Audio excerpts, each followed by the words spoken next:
Hello and welcome to the 10th edition of the Touchline Fracas podcast. I'm your host Lewis, and as usual I'm joined by 4 guests. Regulars Io, Daniel and Ellis, as well as one gentleman making his debut this week, a representative of the financial education project Capital Moments. His name is Lekz.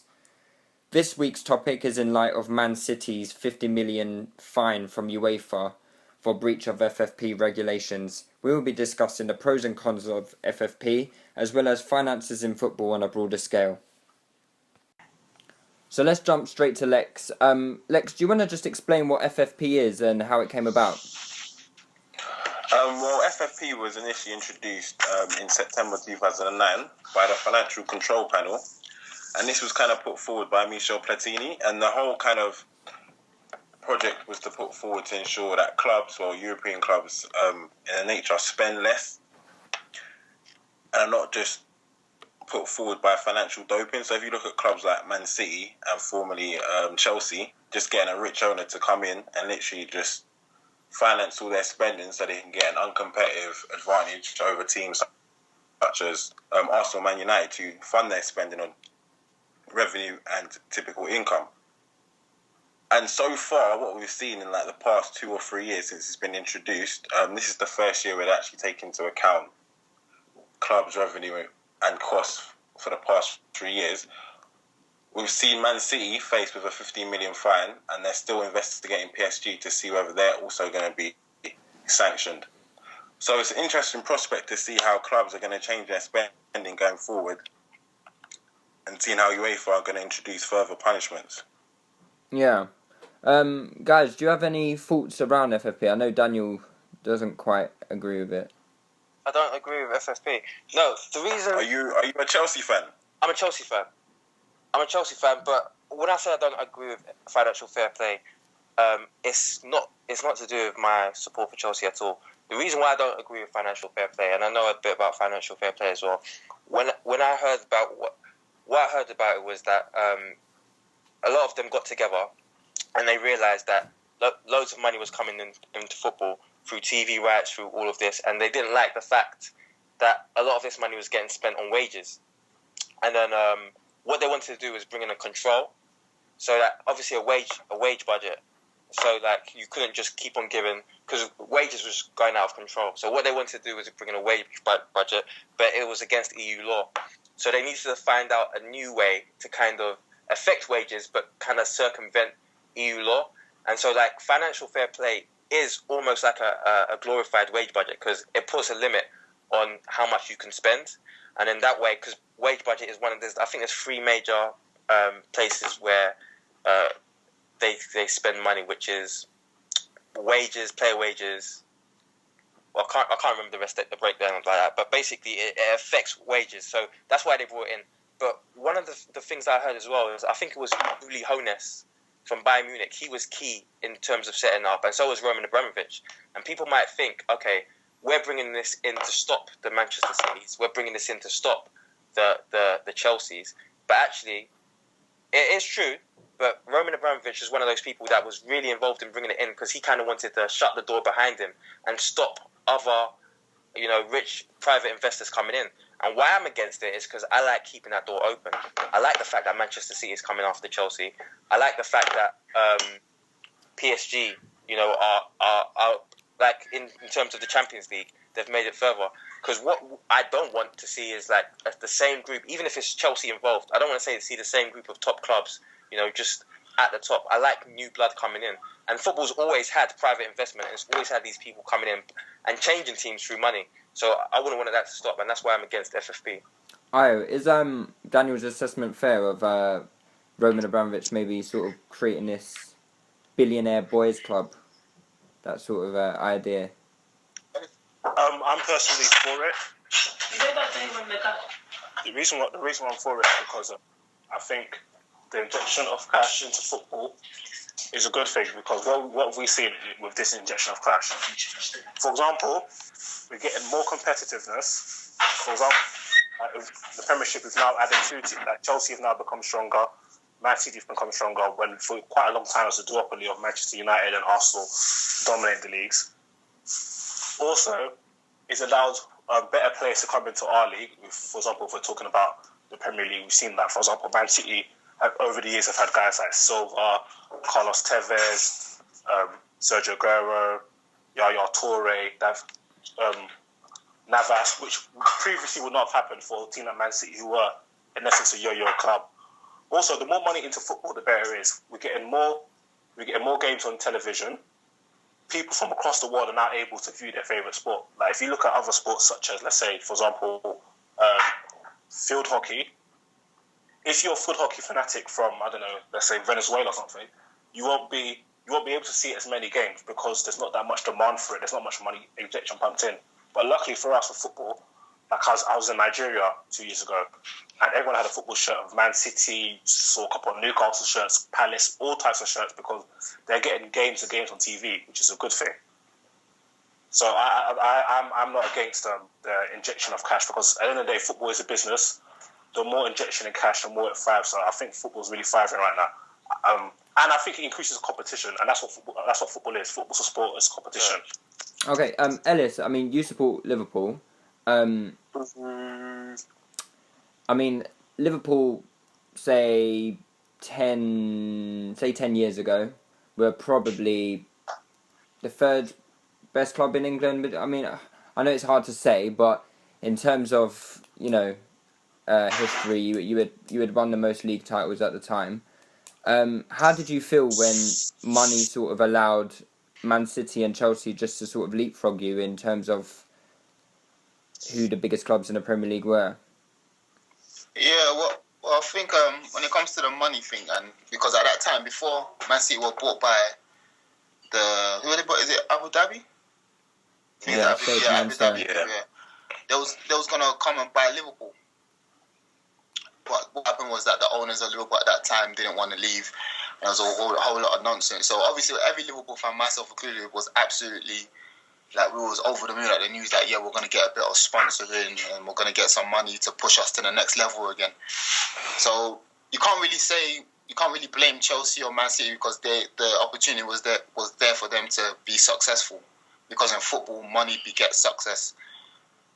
But in terms of this financial fair play, I think it's a good thing, because, all right, you have got the money, but when it becomes to the fact that every year you can go out, spend 20 million, buy the next team's best player to make your team stronger, without thinking about, you might lose some money, or the losses you make, or you're in the red for the next 5 years.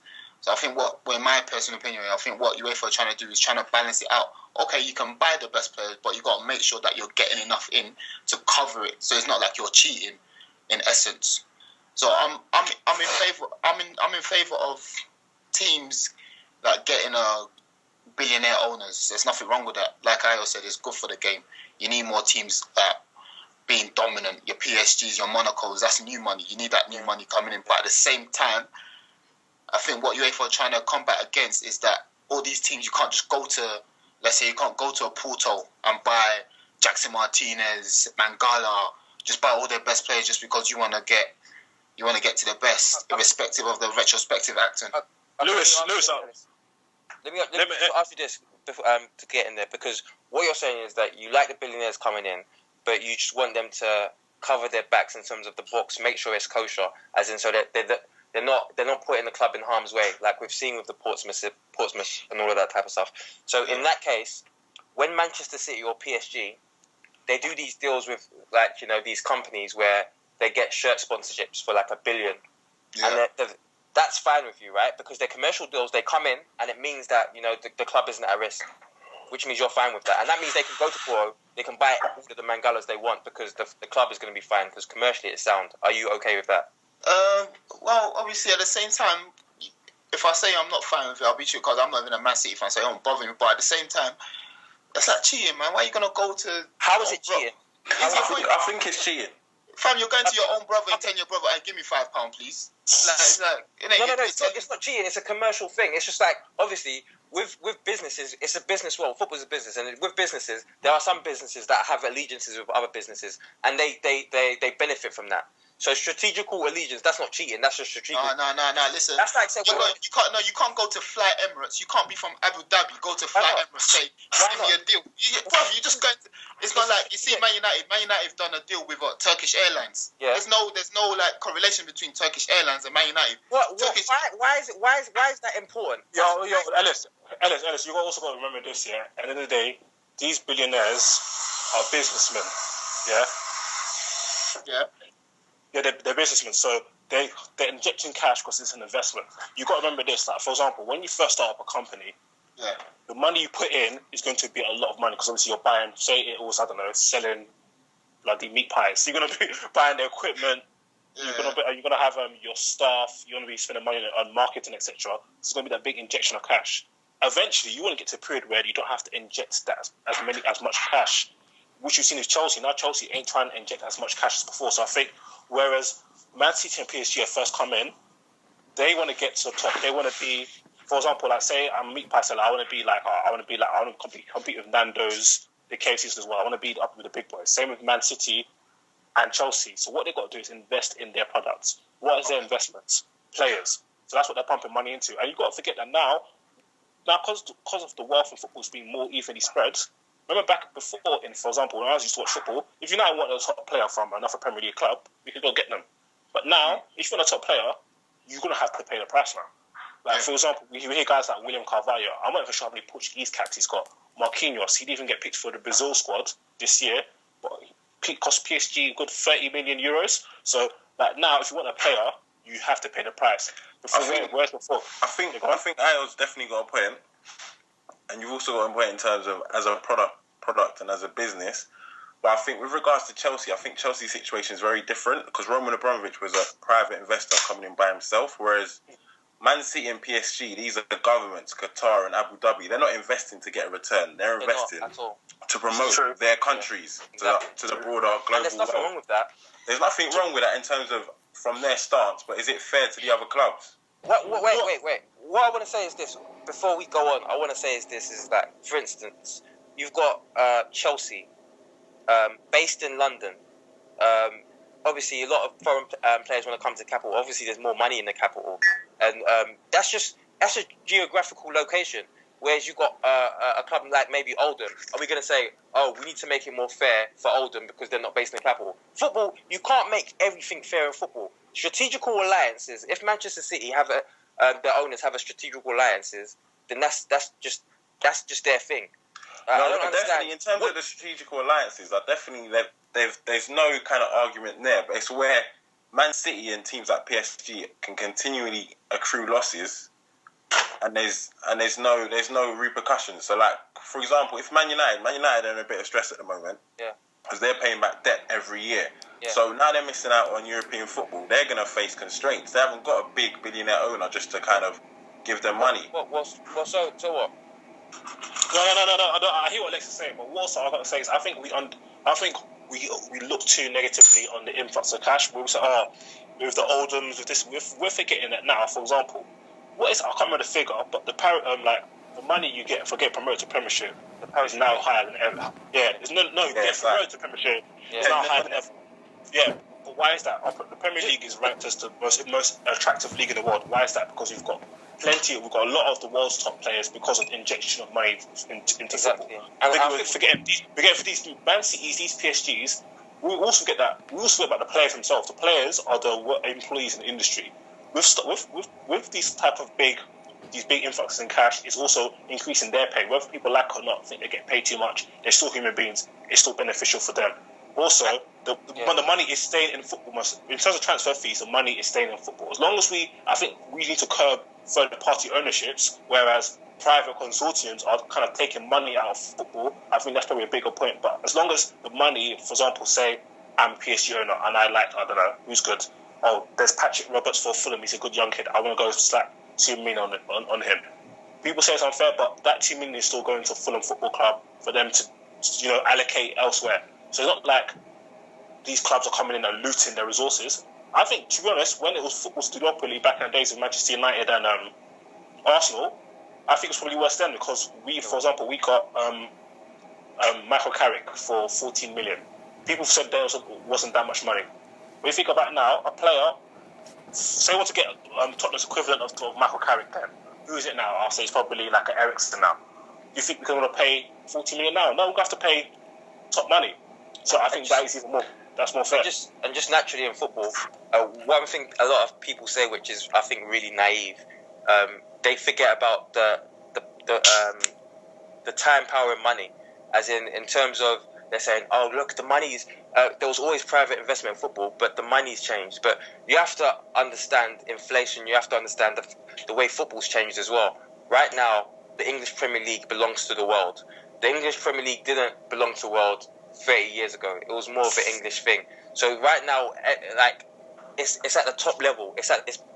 It's one of the top industries in the world. So you're looking at all of the biggest players are coming in. So it's the biggest money coming in. You're looking at the biggest audience. You're looking at the biggest business deals. Of course, all of the money is going to be bigger. So when you're talking about how are they allowed to bring all this money into the game, that's just the position football's in right now. So yeah, I was going to look at the Deloitte Money League, and for example, I was looking at, I think it was Liverpool Football Club.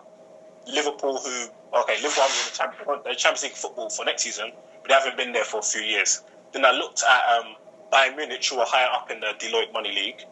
But would you believe that Liverpool are receiving more from TV rights and revenue than Bayern Munich are, whereas Bayern Munich are even in Champions League competition, which you would assume to take more. That shows how much money that's been injected in the Premier League. And why is that? Because of a lot of injection of cash from private consortiums, such as the Man City consortium. So I generally think there's a lot of positive points. I think there's definitely positives. And it's the competition factor, but I think sport is a competition. And you have to remember, we've been through one of the biggest financial crises of our time, and we haven't felt it that much in football. And the main reason is because there's been liquidity brought in through people like Roman Abramovich and through like the Man City guys. You look at the Scottish League and you look at a league devoid of money, and you look what happens to that. No eyes are going to be on it. And so, like what I was saying before, when you got a team like Manchester City that becomes a magnet, bringing in players like Aguero, bringing in players like Yaya, look at Chelsea, bringing in, and then this money is going to other teams in the league as well, and they can buy money as well. That liquidity that those people brought, I'm trying to tell you, if you imagine the Premier League without Roman Abramovich, it could be completely different. Like, because obviously he came in, and then the guy came. It could be, but what we're saying is that no one, like, we're not doubting that the money. Obviously, you need money. Like I said, money begets success. But what we're saying is that if you're gonna put so much money in, you still have to have something to fall back on. You can't just I agree with. Is it Daniel that's talking about big business? I definitely agree with regards to the liquidity and the inflow of funds. So someone like Roman Abramovich and Man City having that access to capital across the league. In terms of competition, it's done wonders. Just looking back 2 years ago when Man City just won the title on the final day. Now the Premier League, after that, they just the new BT Sport and Sky deal was like over $2 billion. Thank you. But I think it's the long-term issues that happens to the clubs where the problem is. Fair enough, the money moves around within football, but in the long term, if those smaller clubs try to become the Man Cities without that big billionaire owner and they overspend, what are we going to do for them? I think that's where the problem lies. I've got a rebuttal to that point, because you can never, first and foremost, clubs have to run themselves. So if there is a problem with other owners trying to be what they're not, that's not a problem with Roman Abramovich. It's not a problem with exactly. It's a problem with them. But as an authority, you want to protect against that. And so why FFP coming in saying that, okay, you have to spend within your means is cool. But what I'm trying to say is I'm not against that. But there's other people, because I don't think everyone's against that. I think because there's people saying, when Manchester City are saying, okay, we've got a 500 million sponsorship deal, and they're like, oh, you can't do that. That's unfair. That 500 million deal, it protects Manchester City, because that's a commercial deal. It's on their books. So you can't, Man City won't be in trouble, because that's a deal, that's a commercial deal, that's done. So, if you're going to say it's for protection, then don't complain about all of this strategic kind of financial doping partnerships, because that's protecting Manchester City. No, I don't think the argument's for Manchester City in terms of the access to capital. I think it's the smaller clubs that are gonna fall off. Because fair enough, it's alleviated competition within the Premier League. Because before, it was only Arsenal, Man United. Like, if that was still happening today, we'd be pretty bored if we had two competitors for the league. This year we've had nearly four. Yeah. It's done wonders for competition at the top, but it's like the smaller clubs. For example, someone like Everton or Southampton, if they wanted to ever break into the top four or to the top six, how do they do it without getting a billionaire owner? How did Liverpool do it this season? Like winning the league. How did Liverpool do it? Almost winning the league. Yeah, get to the point. How did they transform themselves? Huh? It's because that's one of the points I want to allude to. I think in terms of money in football, which I'm sure we're going to get onto before, I think we overstate the value, how much importance money does play into it. Because at the end of the day, the players that fair enough getting all these players, but you still need to manage them. You need to manage them. You know what? Someone like Liverpool, that's a very different scenario because Liverpool's already a global brand in terms of their team. Like the Forbes wealth list came out for the top 20 clubs in the world. And Liverpool were 7th or 6th. Not a small club. Where was Spurs? The 10th. Where was Spurs? Spurs were top 20 as well. I looked at it. Spurs were top 20 as well. So exactly. So you're talking about Liverpool. What we're saying is right now is like you're saying, how do you break that kind of that cycle? Yeah, for the smaller clubs. I'm talking about teams like Southampton and how do they break into that? No. But the reason why I bring Liverpool into it is because you've seen a transformation at a club where they haven't changed their squad much, but they've been able to transform and compete at the top without bringing that Chelsea cash, cash. And even, you talk about the small clubs, you look at the parachute payment. We see teams come up and they're able to just come into the Premier League. We've seen Swansea come up and do well and just, because a lot of the parachute payment, and that's money taken from the top, it's recycling its way through the league. And obviously they want to do more to get down even further, but it's even helping the clubs that come up because obviously there's... In my opinion, the Championship right now is the same quality as the Premier League was in 1992. Because you're seeing like the foreign talent we see in the Championship now is the same type of foreign talent we used to see in the Premier League. So it's still filtering down. But when you say filtering down, what are you saying? The quality of football? I'm talking about everything. I think Championship football right now is the quality, or it's getting to the quality of the Premier League back in 1992. And I think that's due to the money because obviously we see Chelsea, Man City and all of that type of stuff. They're going up to a next level where we've got players like Aguero, Yaya. We didn't have all this talent there. And again, the players, the teams now, I think if you take the top teams from before, they'd be like bottom table clubs towards Championship clubs. But what I think it is though, I think at present, with regards to like teams like Chelsea and Man City, I think it's more of a mirage because it's like there is a belief that competition's improved, but the belief is the only way you can do it is by getting a billionaire to come in. I think that's what FFP is trying to do in terms of providing more opportunity for the other clubs to kind of get into that circle. Because you're talking about Liverpool as an example. Yeah. But Liverpool are not a small club. Like they've always been a big club. What's happened to them was just cyclical. So, for example, in 2008, 2009, they were in Champions League. Fair enough, 3 years they've been out. But it's just cyclical. Now they're back. It's not really like, okay, Liverpool are a small club that finally made it. I'm talking about like your Southamptons. How are they ever going to get into the Big Four? Will they ever get a Premier League title? Well, you just said it was a mirage, which means that you're led to believe that you don't need money to get in there. And I think what you have to understand is it comes to decision making anyway. So when Chelsea spend 50 million on Torres and then sell Sturridge for 12 million, that 50 million, just because you have the means to spend the money, doesn't mean you're going to make the right decisions. So you can put all of this kind of thing on the money, and obviously it's easy to get better players with the money you get, or you could just get someone that knows what they're doing. And so you don't. The reason why Liverpool have transformed it is just with a little bit of nous. Most of it is just nous. So you are right. It's a mirage. So, sorry, Dan. Carry on. Sorry, finish off. Yeah, that's it. You can go. Oh yeah. So what I was gonna what Lekz said. Like you see, Southampton, they had their chairman Nicola. Yeah. Cortese, yeah. Yeah, him. Yeah, he had an idea of listen.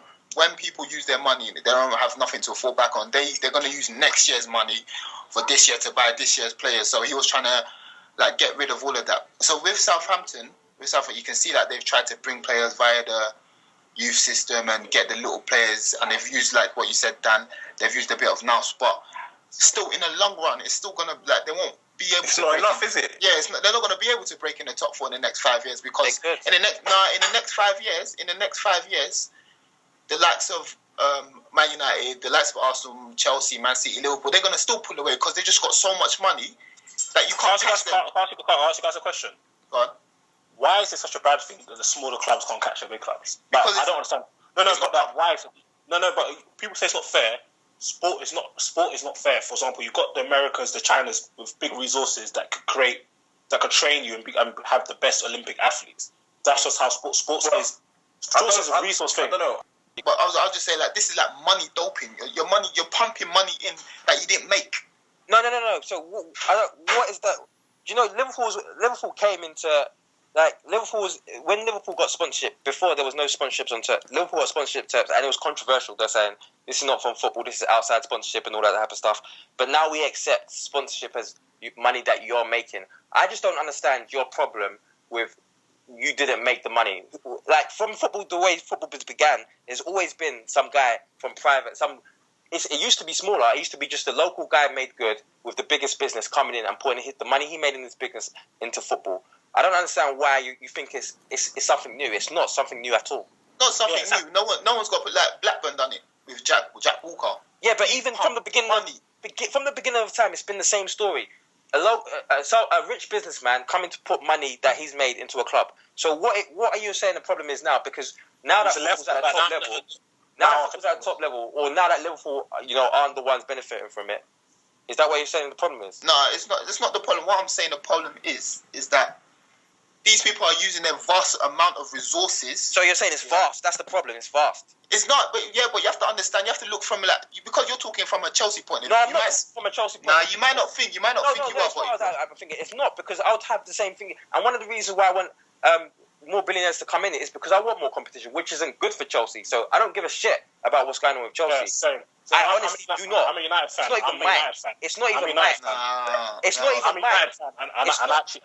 There is no might in it. There is no might in it. I want more competition in the Premier League. Obviously, I want Man City to fail, so I didn't really want them to get an owner because they're a rival club. But it was good. I thought it was good because it makes football more interesting to view. Like, me personally, I see business. Football's a business. There's stakeholders. All the stakeholders in football. There's the fans. There's the owners. There's the players. There's the managers, and the managers. Money. The influx of money has a net positive on practically all those involved in terms of players. They're getting more money, and also there's going to be better facilities because more money's been pumped in, so that's going to be increased better development. If the governing body of that league, of that country, manages the situation right, which ours ain't doing compared to other countries. In terms of the fans, we're getting more football. We're seeing better footballers, and there's more competition, which I think is good for the fans and stakeholders. In terms of the owners, their clubs are now getting more influx in cash, so exposure, and that's good for the whole brand of football. The only thing I will say in terms of that is there's always going to be negatives, and there's going to be negatives. There's always going to be negatives, but my thing is, that's what's a net positive. Yeah, I know. But one of the biggest negatives is that we are, obviously, football's a working class sport. Like, most of the fans are working class people. And football used to be free to watch before Sky came along. We used to just be able to tune into channel whatever, I can't remember, it was BBC One or ITV, and just watch Premier League games. And so what happened when Sky came in? When Sky came in, you had to start paying to watch football. And Sky, the only reason why Sky is successful is because of football. And you know that because you probably pay for Sky as well. You know that every single year the package goes up and up and up, and in terms of ticket price as well, it's going up and up and up. And so when all of these guys come in, like these Roman Abramovich's, and makes football even more expensive, that money is trickling down to us, and they're squeezing more money out of poor people, kind of. So you do have to be careful with that, and you do have to look, and you have to see, if you're going to come in, then you don't think that, okay, you're just talking about the price, but the quality of the product is also improving. So I'm not knocking that, but what I'm just saying, you still have to protect. Yeah, I'm for that completely. What I'm just trying to say is, because obviously it's a working class sport, and so many people love football, and because we're vulnerable. Working class people are poor, and it's been something that has been passed down from their father to son to father to son. So it's something. Football is an emotional thing. It's not just people aren't just going to use their head in it. So you do have to kind of protect the normal man, because if your granddad's gone to every single game at our club, and your father has, then you want to carry on that tradition too. And even if you can't afford it, you still might break your back to do that. So the fact that football's become such a massive game financially, you do have to look, okay, how do I do it? And Manchester City, for their worth, that's what they came in to do. They came in and they actually lowered ticket prices and made it. Well, Daniel, you got to now remember that. Well, although I agree with what you're saying about how consumers may get exploited in terms of like the family tradition of football, football's kind of now moved from a leisure into an actual business. So now it's too late for that. Now it's now running as a market. So, and the reason why football is so expensive is because of how we demand it so highly. So Definitely. we can't really, so we can't now punish the suppliers of the good because of how we demand it. I'm not asking you to. I'm not asking you to. No. Well, yeah, I mean, like, what I'm saying is protect them, because football. How though? Because I think ask, like, when all of these clubs that go to all those clubs that go to Treasury and ask them and say, all right, we're not just a business. We also fans love them, so save us. You know, a lot of these clubs that they've been saved from going down and going bankrupt because of that. Yeah, because they're social addition. Exactly. So with that same reason, you have to realize, as an authority, like the FA or the people, the Premier League that set up, you have to realize that, okay, we have to protect them. Put these. I know it's a market, but at the same time, you can still bring in these legislations that you have to adhere to protect the normal fan. But I think the normal fan, I'm not so sure. I think what Daniel's saying, I definitely think there's a side to it in regards to ticket prices. So a club has control over how much they can charge for ticket prices. In regards to TV subscriptions from Sky and BT Sport, they have no control over that and that needs to be addressed. But can you really regulate? You can't really regulate Sky and BT. You can't tell them to lower their prices because they're actually in a real market. No. That's the whole point. That's what we're talking about with FFP. So what happens is, why is the reason why? Sky, the reason why it happens is Sky always come in and they want to bid more money to get the games. And the reason why these football clubs want more money from Sky is because they're getting new players with bigger wages, and so now they need more money from Sky because that's one of their main revenue sources. And it becomes an ever-inflating bubble. So when you get to a point where you say, okay, listen, you've got these regulations, you can't just spend all of this type of stuff, or if you need to spend, you need this much amount of money coming in. That means they don't need as much money from Sky, and then the bubble kind of shrinks down because right now it's just getting. But I don't know because bigger. I don't know about that because with regards to Sky and BT Sport, when they bid for Premier League rights, they don't really go to the clubs themselves. I know it's an envelope system. It's driven by the demand, so they charge. Yeah, they bid depending on how much people demand. Sky then process the subscriptions to other global audiences. So they sell it to Qatar, they sell the rights to China. So it's the demand from the global audience that's driving the bid prices. It's not really exactly demand. Exactly, that's the thing. So I don't think you can say international TV rights are separate from the domestic ones. They do it separately. But Daniel, you're forgetting that you're talking about Sky, but you're forgetting that Sky benefits the consumer because consumer now gets to watch football at 12 o'clock, for example, on a Saturday. I've never said that. I'm not forgetting that. I know that. I'm part of that. But what I'm saying is that you're saying that they need to be protected in terms of ticket prices. But they need to protect it in terms of all of it. No, but protect what? Because of this more money, I don't know how. How can you protect TV subscriptions? Yeah, because protect it for... No. You're saying you don't know how. You don't know how. All I'm trying to say is you've got to do your best to protect them. So I'm not trying to say you tell Sky you can only charge them a certain amount. No, but what happens is... Do you think we're being exploited? Do you think we're being exploited? Because I don't. Of course. Why? Because okay, can I explain then?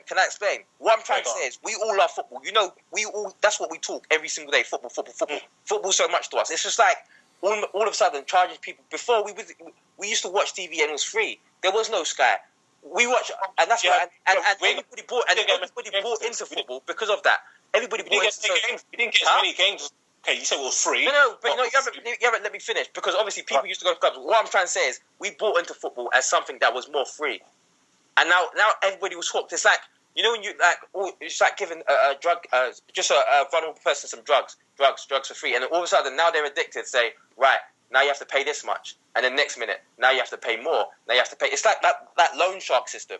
Yeah, they have protection against loan sharks. There's people there saying, "Oh, you can't just. It's a business." No, because they're going to exploit the poor people, and that's what happens when you've got things like betting. When you've got things like there's these. Don't forget, it's a working class sport. We're all working class people, and if it's going to be such a big game where so much money's involved, you have to look at ways to protect people. Now, I'm not saying tell Sky you've got to charge them a certain amount, but you've got to look at the reasons why it's spiraling out of control. And one of the reasons is clubs are thinking, how do I get better? I need to get better players. Oh, how do I get better players? I need to offer them better wages. Oh, to offer them better wages, we need more money. Oh, so, and then what happens is, it's just getting bigger and bigger. But if you say to clubs, now, okay, you've got to spend within your means, that means even if they want that player, they can't get that player. Sure. And it starts curbing the whole kind of bubble from going out, spiraling out.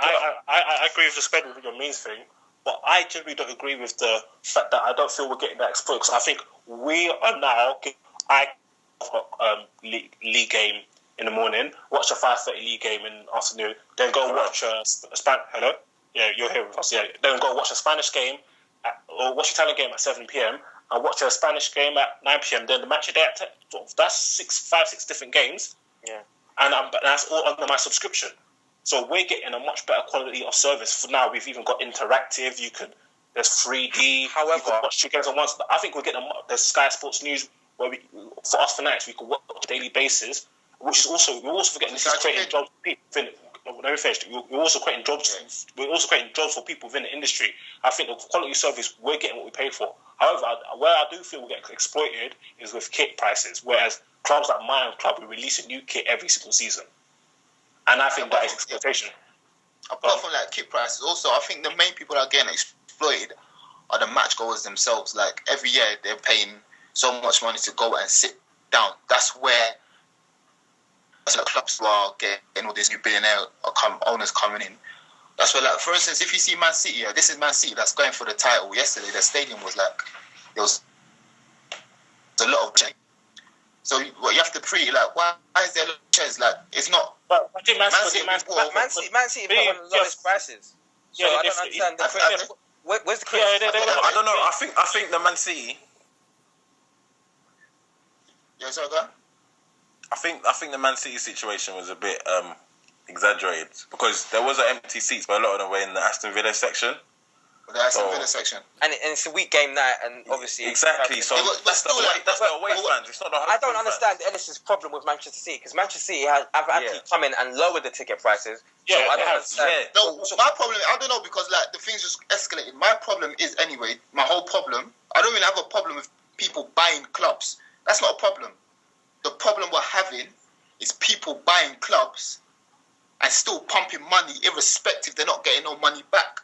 Taking players from the lower teams. No, but Ellis, that's why I asked you before. They are getting money back because Manchester City come in. You can't come into football to make a profit. That's impossible. But they're not coming to make a profit. Exactly. They're not coming. So what I'm trying to say is to you, Ellis, and that's what I'm saying. You're saying the only problem is people that come in to make a profit out of football. We're taking the Manchester City situation. They're not coming in to make a profit. They come in, and also they can spend like how they like because they know they're getting loads of money in because they've got these strategic alliances with other businesses. So you're saying you're completely fine with Manchester City? What I'm saying is that I'm not fine with them. Why not? Why aren't you fine? Daniel, because they fit your criteria. No, they don't. Because I'm saying is that they're going to Atletico Madrid and they've bought Sergio Aguero. But they've lessened Sergio Aguero. They've lessened Atletico Madrid. No, they haven't. Liverpool went to Ajax and they bought Suarez. They've gone into Seville. Liverpool went to Ajax and they lessened Suarez. What crime against football was that? Oh no! That's what I'm saying. Let me say something. Hey, Ellis. I don't know where. I think the argument's going into the wrong direction. Daniel, when you talk about business, Quickly that point. Yeah, you said about Ellis. You said about Aguero. Yeah. Let me tell you this: the Manchester United, the self-made club, wanted Aguero, and then Atletico Madrid were like, no, we don't want to sell him for. Man, I wanted to purchase for high 20s. Man City were like, no. A lot of clubs came in. I think Real came in. Don't know what's going to happen. I think it might have been Milan as well. I can't remember. There was another top European club, but Atletico Madrid were no. Man City came in and paid above the asking price. They paid £34 million for Sergio Aguero. So you can't say they got nothing. They got £34 million. They got more than the asking price. Same way, Aston Villa. For example, James Milner got sold for, was it 24 million? Gareth Barry, 18. Les Scott got bought for 24 million. Like, these are the lesser clubs, as you say, but they're receiving more than market value. and that's what Man City are doing. So I don't. So how do you expect? How do other teams like Southampton, Aston Villa, how do they keep up? Guys, I've got an alternative. Just how they keep up. In terms of like football clubs, how do so clubs that are run stringently and they've abided by the rules. strict rules and being sensible with their money and stuff like that.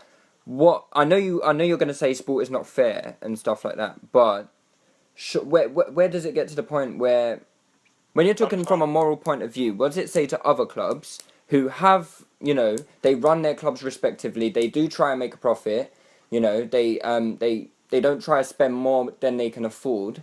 What does that say to those clubs? What example does that set for those clubs? I think it sets an example where, for example, Man City, they were a yo-yo club, which is when they got purchased, right? They weren't like Chelsea, or at least Chelsea they got to top 4.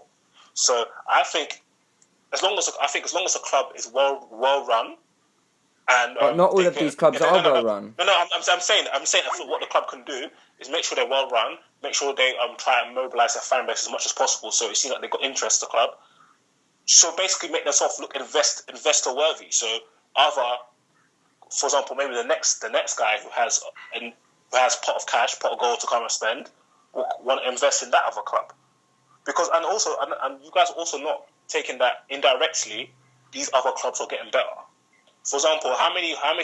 Look at the lower league clubs. You got guys like Lallana. Not even Lallana. Was it Osvaldo that went from Roma to Southampton? Yeah, Southampton. That would have never happened how many years ago? Yeah, but don't forget, don't sleep on Southampton. Their owners got paper. They've got a lot. Yeah. They've got a lot of money. But that's a lower club with a lot of money. Yeah, and that's what I'm saying. Southampton looked after and they cut their cloth accordingly, and they was able to attract that owner. Are there more risks implicated? So in terms of I'm sorry to keep going back to Man City, but if Man City keeps spending money, right? The lower clubs then have to spend more money that they probably couldn't afford. Do they? You're saying that like it's a given. Yeah, they do. Well, of course they have to spend. They do because they do have to, Daniel. Whether they want to, whether it's just to reach their expectations. Okay, let me ask you. Let's get Lewis, ask a question. Go on. Lewis, ask a question. Go on. Have Man City got one of the highest net spends in Europe? I would imagine so. Who's got a higher net spend, for example, Atletico Madrid or Man City? Over what period? Over the last 5 years. I would say I don't know, but I would say Man City. Okay. Who has gone further in the UEFA Champions League? Atletico Madrid this year. Yeah, this year. No, Man City have even. I think this is the first year they've actually got past their group stage. Yeah, this first time they hit quarterfinals. They hit past their group stage. Just other clubs are getting beyond them. Like, for example, Schalke, I think, was when United last reached the final. They reached the semi-finals. What about Dortmund? Okay. Dortmund do not have a completely high net spend. But we're not talking about clubs. Listen, you do not have to. No, but we're still talking about the biggest clubs across Europe. No, but what I'm saying is, all I'm saying is like. I'm talking about in a league format, in the Premier League. Your West Broms, who actually have to do sort of like what do they call it? Where they have to drop down and then come back up again. They drop down and come back again just to balance themselves. Yeah. At the end of the day, every time they come up, it's not going to be... They still have to spend more money. Okay, but Lewis, what happened before... And it's still going to be above the rate of inflation. Before your Roman Abramovich came in, and before your all of this...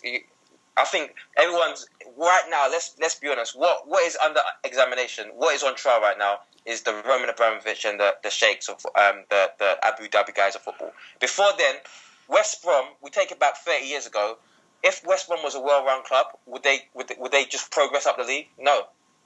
But I don't know, Daniel. I don't know. Is it really okay? Fair enough. At the moment, FFP are investigating Man City and PSG, the people with the biggest owners. But I think my ideal is that it's the pressure that they produce on the other clubs in terms of their philosophy on spending.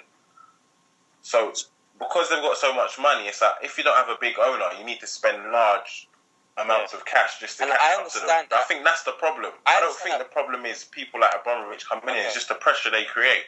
But the problem is that people think that's what I'm saying. So I think that's why it's good that we do a podcast on this for awareness. People think that that's the problem, whereas that's not actually a problem. Now, the pressure that they face, when you're an owner of a club, and that's why financial fair play is important, because sometimes you do get rogue owners that are going to come in and they're not going to think about it. 100%. But when you do have these rules in place, it means that they have to abide by certain things, and that protects the club, which is, I'm completely fine with that. Yeah, I agree with you then. No, I'm completely fine with protecting clubs in that.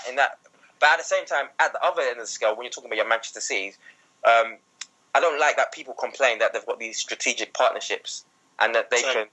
Exactly, and that they can. I definitely don't think you can complain. Are they being investigated for those deals? They're being investigated for those deals, right? I don't know. Being investigated for the deals, for the back end. So, but is there not a rule in business that, in like the normal business world, that there has to be some sort of fair trading? Is it? Yeah, but there's legal loopholes that they've kind of gone through to get around it. So it's not just in football. It is across the business world where. It's just business. But the way that people can get around the loopholes in business, again, you can get around the loopholes here, and it's just I don't understand when people are like they act like it's a bad thing. It's not a bad thing. It's just the same thing to another level, and that's because football in this country has gone to another level, and I think that you should appreciate it. To be fair, so do I. Yeah, definitely. It might not be a bad thing, but like Lex said, it's the pressure they're adding on people to try and keep up. Tottenham had to. No, wait. Tottenham had to spend like 100 mil. Did they have to try it? Did they have to try it? But they had. That's what they think, because they can see like the rivals adding. Yeah, but you're forgetting that Tottenham also received 80 million. Yeah. So they didn't spend. But they still had to spend it. They didn't have to spend it. You know what? Listen. No, you see, let me see. You guys are basically complaining that clubs who have to have the ambition of being with the big boys have to spend. That's part and parcel of being with the big boys. You have to have that expenditure, so you can't complain about that. Well, keeping up with the Joneses. Like you're under pressure. That's the fault of the owner. The owner of the club, he has to run his club in the best interest of the club. It's like you're saying. So what's the alternative then? What's the alternative? Okay. What's the solution for that? The solution is FFP. No, but what is the solution for Spurs to become the next big thing? I think FFP is good in ideology, but I don't like their sanctions. For example, exactly. I think we can talk a bit about that now. It's because because I don't understand, like, because I was under the assumption to study that, for example, Man City for this year have been fined £50 million, which they will get out of. Yeah. But and it can also be under appeal as well. It's not. Yeah. That goes to UEFA. I don't like that. Yeah, UEFA... And it doesn't count towards their future books for FFP. And it doesn't have to be paid by the club either. It doesn't have to be paid by the club either. I think if we're going to put sanctions on this or make it fairer from these billionaire owners pumping money into football, the money has to go into football. So, agreed. Yeah, I'm saying grassroots. So I'm saying where, even if there's, okay, for example, like say for example, I don't know, Bill Gates was to come and decide to buy Southampton Football Club and make them super millionaires, buy all the bloody top players in the world. If there was, for example, there was a rule, whereas if you spend considerably over your costs, this money goes to the football clubs in that division. So it gets or just the football clubs across that. So for example, the football league. Yeah. So every club, in terms of the lower clubs, they get a higher portion of that sum. But you know what? I think that it's dangerous though, because you have to remember, it's just like with anything. Sometimes if you just have got £10 to spend, you're going to be economic with that £10. If you've got £100 to spend, you might waste some of that £10 and that £100. So just giving the lower league, the lower clubs money isn't necessarily, I think, a good thing to do. I do think giving it to grassroots football in terms of, trying to get better players and all like going into what's name. Dan, remember I said that? Remember when we were discussing before about the youth football, and I said that I want money to be pumped in, where youth football shown on TV. I think stuff like that, where the money could go towards something like that at grassroots level, where we're getting how much that's actually on TV. How much influence do UEFA have over grassroots football, though? That's the thing. I think you guys are kind of putting the regulatory body in a position it can't affect. like UEFA can only do so much. Like we've got to look at the FA to Where kind of does- introduce. But no, that's what I'm saying. But they can delegate. It's all tied. They can delegate it. For They can example, delegate that. UN delegates a human rights mandate where its members have to follow. So if you want to be a part of UEFA and compete in the competitions, your governing body has to abide by these rules. So for example, whether it be if you spend XY across over your expenditure, these are the sanctions that your league has to. Otherwise, I think they'll be kicked out of the Champions League or UEFA. Yeah, it has to. I don't. If they can win off FFP, it actually has to work. So what? I don't understand. If, for example, the Man City situation, if it's going to cost, if the Abu Dhabi group are looking at, this next season I want to buy Falcao, Cavani, and Iniesta, for example, but I'm going to go over our cost. What's my punishment? I'm going to be charged £50 million because of this. I'm going to take that cost because I think that's worth it. It's worth it. Yeah. Yeah, to get these. I don't think that's good at all. No. So I think that's okay. I don't think it's okay when your chairman can just But pay. that means. I think it may be okay in terms of but it's not okay in terms of being a deterrent and a punishment for.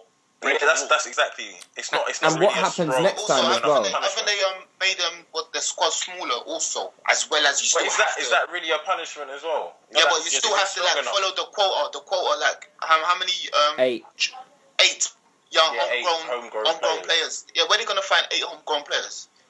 For instance, but still, you still want to win. You still want to win the Champions League. 8 homegrown players means that I think. But a homegrown player for Man City could be Gael Clichy, Yeah, Exactly. okay. which is a whole different argument at all. But Yeah, so it's not homegrown as in they have to come from academy. I think it's like if you've been playing in England for a certain amount of years under a certain age. So Man City have got loads of players like that. So it doesn't really make much of a difference. yeah, it doesn't. And I think I also want to know more about what the further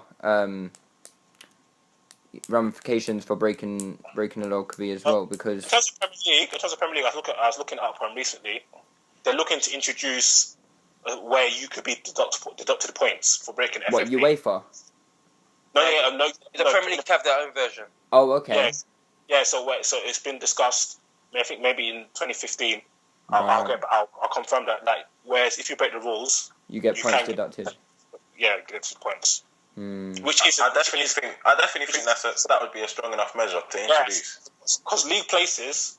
Is It's price. I mean, money. you can put a exactly. price on league, And- you know. My opinion on the whole thing is that, and that's the reason why that doesn't really. I don't really care if Manchester City get a £50 million fine and then they're fine with that, because I don't. My problem isn't really with the amount of money being spent. I don't mind that at all. It's like the only problem I've got is when you're spending money that you don't have. If you have the money and the club's going to be fine, then spend as much as you want. Yeah. I don't mind. Fair enough. That's fair, to be honest. I mean, I used to have a huge problem with it, but I wouldn't turn down a billionaire owner at Arsenal. So There we go. Yeah, 100%. no, I mean, I'll be completely realistic. My whole problem was with because I'm an Arsenal supporter. I mean, my whole problem with it originally was that Arsenal worked quite hard. Arsenal worked quite hard to get themselves into a position where they were able to compete with the best. Yeah. And they built themselves a foundation where they were self-sufficient. They were making their own money, and they were using that money sensibly, only to sort of be blown out of the water by a newbie. I think that's the problem most people have with it. I can understand. But at the end of the day, that's life, and what I want to say to that is that obviously it's like the seas are going to change. Sometimes you can't just expect to set Arsenal up in a certain way and then expect to be set at the top forever. No, of so course the not. season you have to adapt to that. It's just it's a wild. It's a jungle. It's the wild. Yeah, I definitely think Daniel's got a point. Even as an Arsenal fan as well, emotionally, obviously, we're like, no, this is not fair, man. They can't be doing this. But Yeah. as a business, that's just market forces. Like, you can't it's just control market who forces. comes in. That's it. And as an especially Arsenal like fan, globalization as well. As an Yeah. Arsenal fan, if you actually do your history, you'll realise that Arsenal back Exactly. in the 1920s, I think Henry Norris Yeah. Yeah, mate, we got one of the richest guys in the UK and to come in. he was fund even us. doing stuff like Exactly. bribery. And so I mean, it was never what's happened proven, is, but obviously we wasn't alive at that time, and we no, didn't but really it see still that. needs to be respected because Arsenal still went on to win like 5 titles during that period. No, that's what I'm trying to say. It's So- just like the way Chelsea's won titles. Of after course. Abramovich So came. I mean, from a historical point of view, this has always gone, as you were saying earlier on in the pod, Dan. This has always happened, but obviously because it's happening during our lifetime and it's extreme amounts of money now. But then football's changed. But football has extreme changed, compared to money has before. changed, I obviously.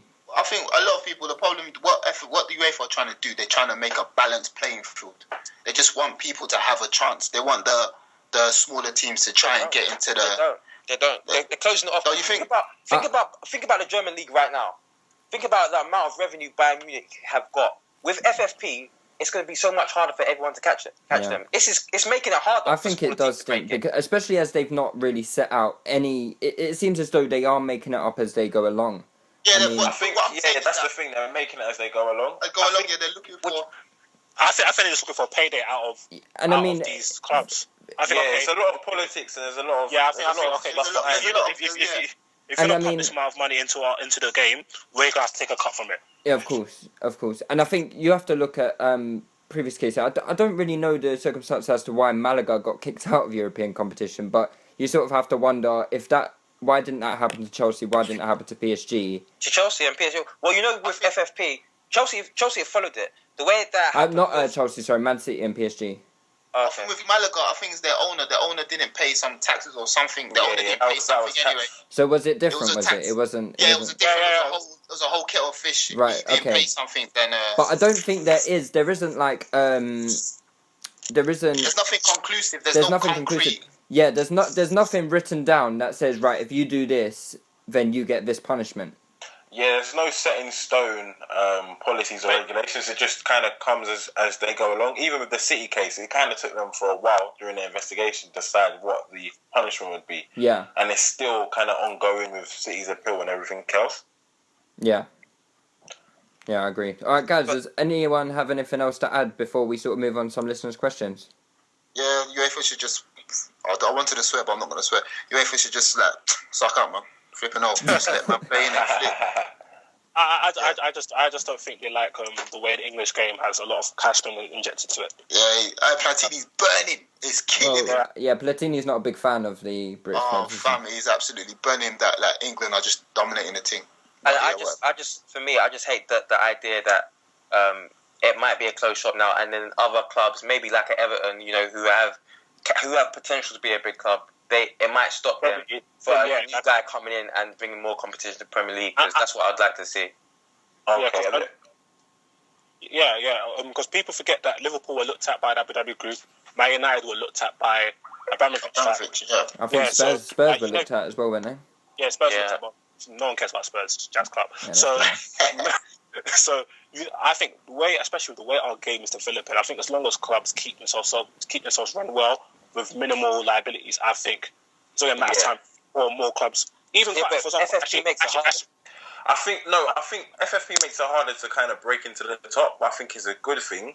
Why? Because it limits cases like Portsmouth, Leeds United, like Rangers, like firms, just business football clubs going out of business because which is good. their finances are not kept in shape. Yeah, which is true. But on the other hand, I just think that you can have it as though you can have that, but I don't understand the doping thing. I don't understand, because the doping thing has nothing to do with the kind of going into debt. I think the doping thing is just regards to your typical business. Like a typical business, how do they raise finance? They either raise finance through debt or equity. They issue equity or they issue debt. But with regards to a football club, what do? They don't issue debt or equity. They just go to a big billionaire and he pumps in money, not looking for a return. I think that's where no. But what I'm talking about the kind of the commercial deals. I don't understand why. But that's the thing. It's the reason the commercial deals are of such attention is because someone with Man City, it's okay, fair enough. A half brother owns another business. You go to your half brother and you say, all right, you know what? I'm going to get your business to sponsor Man City, and then that way they won't know that you're giving me $1 billion. Is that really? What is wrong with that? Really fair? That's my. Because the reason that's not fair is because it seems fairly corrupt. It doesn't seem moral. It doesn't seem like a fair business deal. Are they investing their money to Man City because of the likely returns, or are they just investing it? And I think it comes just down to basic contract rule, doesn't it? I mean, exactly. You okay, that's fine. You sign a contract out of consideration in terms of getting something back in return, and. But if that's going to happen, if it's in a contract, weigh up. then that's protecting the club, and that's why I don't understand the problem. If it's in contract, I don't know. The reason it's a problem is because when Nike go to Man United and they think about sponsoring them, they think about it in terms of how much publicity can we get from Man United come to us. But with Man City, it's just like, okay, it's not even a fair contract. It's just because I know him, we're doing. But how does that really affect anything? All I care about is that protecting the club. And if it's in contract and it says that you have to pay the client or whatever a certain amount of money, then they're protected because that's a commercial deal and it's in contract, and therefore the club can't go under because obviously they're bound by that contract. The only reason, because it's not a fair commercial deal, because every other club in the league, if they want to get into a commercial deal, they have to be an attractive proposition to an investor. But that's just like I said before, football's not fair. You're going to have different things that are different factors where some people are going to have these strategic alliances. Some people are not going to have it. You can't make. But there's a difference between being fair and that's the thing. The strategic alliances are they're kind of corrupt, if you can say. It's just because literally with Man City, it's like someone's a half brother of another, and what's wrong with that? That's crazy. I don't understand. If that was in any other industry, people would be raising their heads and calling inquiries and inquisitions. Okay, that wouldn't run at any other industry. Because in my head, the way I just see it, it's like me complaining that Arsene Wenger knows a lot of the people in France and there's loads of talent in France, and so that he can talk to them and say, "Come into my club." It's just a benefit. It's just obviously he's from France. That's not the same thing, though. That's not the same thing. But this benefits sort of keeping a club afloat. What do you mean? It doesn't matter. Well, without the money, Man City wouldn't. It's like you're telling your brother to give me 40 million for the next 5 years so I can keep on pumping money into this thing. What's wrong with that? Bro, it's like probably a cheat. And he's not getting any return on that. This ain't GTA, man. We can't do cheat codes like this. Problem. I don't know, but I just think overall, with regards to the whole globe, it's just too difficult to control with just UEFA because you can't control how the Qatar government's going to act. You can't control how Abu Dhabi's going to act. It's just... Is that going on Football Manager editor and putting more money into your team's transfer budget before you start the game? Huh? Is that going on Football Manager editor? Yeah. Putting money in your club's transfer budget before you start the game, so you can buy all the best players. So? There's a reason you can't do that. No. What I'm saying is in real life, next season, Everton might get a billionaire person. That just happens, and so it's just like what we were saying before. It's like it's not supposed to be fair. Is it fair that all of a sudden Mark Zuckerberg can make Facebook and become the richest guy in the world, whereas all of these other people had to build businesses for 20 years? No, it's not. Different. No, it's not fair. But it's just the world. I just don't understand. I don't know if it's like that though. What's the Dan, let's take it like this here. On the level, yeah. You've bought a club. You also have shares in another business. You've gone into that business. You've taken money from that business, put into your club. Okay. All right. Yeah. That makes. How can you take one thing? Okay. No, because that's the confusion of money. You can have things that you can get a lot of things from that. So I can understand that. Because obviously, tracking money and all that. What's that thing called again when you bring criminal money and laundering and all that type of stuff? Yeah, money laundering. Yeah, it can get messy with all of that type of stuff. So I can understand the kind of separation of concerns in that respect. Does anyone have any further points to add? No? No, I'm cool. Okay, does anyone have any listeners' questions then? I've got a few. No, I don't have any. I'm not rated out here, man. I've asked, but no, I'm rated. I know, Ellis. People need to follow Ellis. He has no followers. Follow me, man. Follow the boy. Alright, I've got Elijah tweeted, asked a question: are defenders' ability based too much on the system that they play in, as opposed to their individual ability. I think, I kind of sympathise that point. So I think, I remember Leroy saying on previous pods that you can't really completely judge a player on his performance at a specific club, because that's his environment. In certain environments, you might thrive and might not. For example, when you look at defenders like Gary Cahill and John Terry, for example, like I think John Terry's one of the best defenders of our generation, but you saw his level of performance change when AVB was in charge and they play a higher line because he was more exposed. That didn't play to his strengths. So I think in terms of systems, some systems protect defenders a lot more than they do. I think if you look at defenders such as David Luiz and Thiago Silva for Brazil, where Brazil play a lot more expansive game with a lot less protection, you can see their skills in terms of how to defend situations when we're not really protected. Whereas guys like Terry and Cahill, when in the AVB was playing a similar type of game, they couldn't handle that. So I do agree with that point. I personally think that defenders are more likely to be systematic players than any other of the pitch, because you have to stay with each other, you have to track back together, come forward together. So if you do get when you do get defenders who are good for the one-on-one, is that when they get drawn to the corner or the side of the pitch where you have to try and defend one-on-one. The players that get beaten less are probably the ones who are better one-on-one. So I think defenders is a bit hard to negotiate, because the defense is a system that needs to be together at majority of the games. Yeah, for example, I think if you, and I also think that, when people look at stats for goals conceded, yes, it has a lot to do with defense, but I think it has a lot also to do with the team itself. For example, I'm pretty sure Barcelona concede a lot less goals than quite a lot of teams in Europe. That don't mean they have better defenders, even with Bayern Munich, for example. Like Boateng, Alaba, and even Dante. Dante. Especially Dante. Yeah. They're not individually. They're not exactly great defenders, but in a system that they are in, because they're protected and he has a majority of the ball, they're good at. Their team are quite good in transitional defense historically. Their numbers would not suggest to you that they're bad defenders. Well, I personally, if you take Dante, Boateng, and Alaba, slap them in, I don't know, a Real Madrid or not even a Real Madrid, or for example, what's a mid-table Premiership club like Newcastle? Struggle. Would they? Yeah, I think they struggle. Especially Dante and Boateng. I think they'll be getting moved to every single. Well, we saw Boateng when he played for Man City, wasn't? At Man City, he wasn't. I think really he was. I know he was young. He was. But still, he still struggled. He was still getting. Yeah. So I definitely agree with that. And then also, you can even see it for Arsenal. Whereas now Arsenal clearly have a better defensive system.